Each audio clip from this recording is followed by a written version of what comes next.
warroonni gurguddoos akkasuma maaliif warri sagaleen keessan dhageettii qabu maaf callisanii sagaleen xiqqaataa jira akka duraanii miti immoo ijoollee keenya keessatti dararaa kanaa keessa jiranii saniifuu ijoollee keenya kana akkamitti sagalee taane waa hunda akkaataa isaan ittiin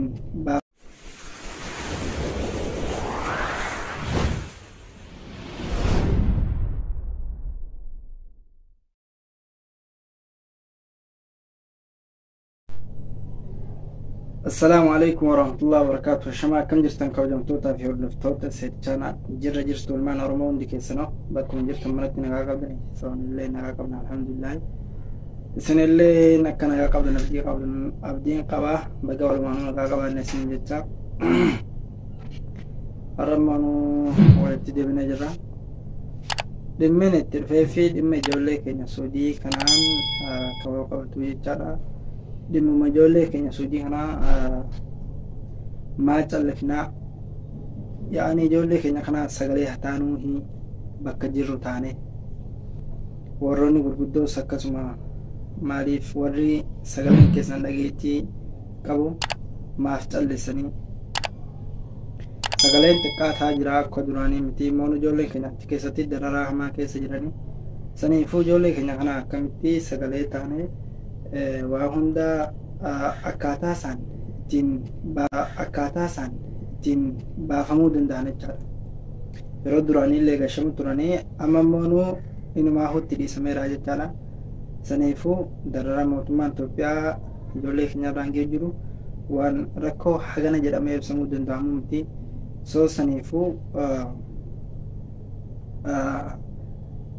maali nuti immoo isaanii sagalee ta'uu qabnu jarri kuni miidhamanii bar namoota achi keessatti maraachaa jiran illee ni jedhanii akkasuma dhukkuba hamaadha warroota saaxilamaa jirantu jira jechaadha.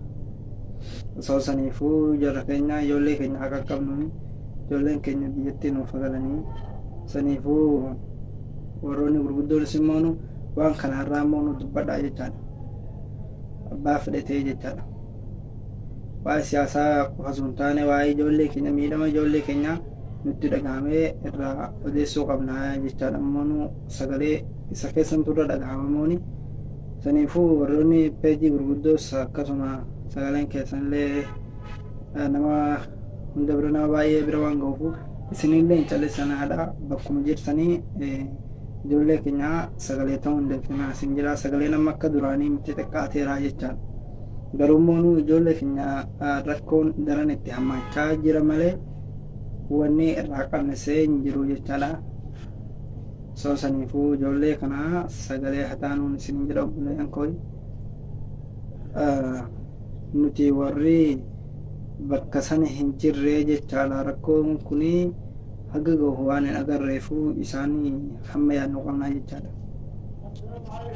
Saniifuu sana sun taane rakkoon kun osoo nu irraan dhufee hagam ulfaataa isa jedhumaa hunda hubannee haala saniin ijoollee keenyaan sagalee taane soo saniifuu ijoollee keenyaan sagalee ta'uu dagachuu hin qabnu bakkuma jirra taaneeti sheer waliif gochuudhaan isaan miidhama hamaa keessa jiranii jechaadha. Saniifuu ijoollee keenya kana akka nuuf gadhiisaman nu himmoonu sagalee keenya irratti hirmaachisnee haala saniin bakkuma jirru taanee sagalee taanee fi ijoolleen kun akka galan taasisuudha qabnaa jechaadha. Zim jennaan zimumaa jechaadha.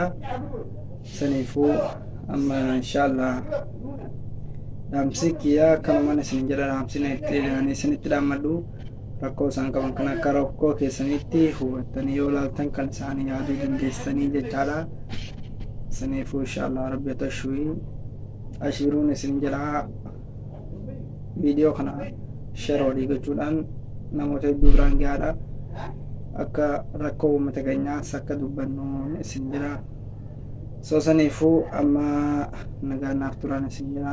Hanga viidiyoo biraatii walitti deemnutti turtii gaariin isin jedha.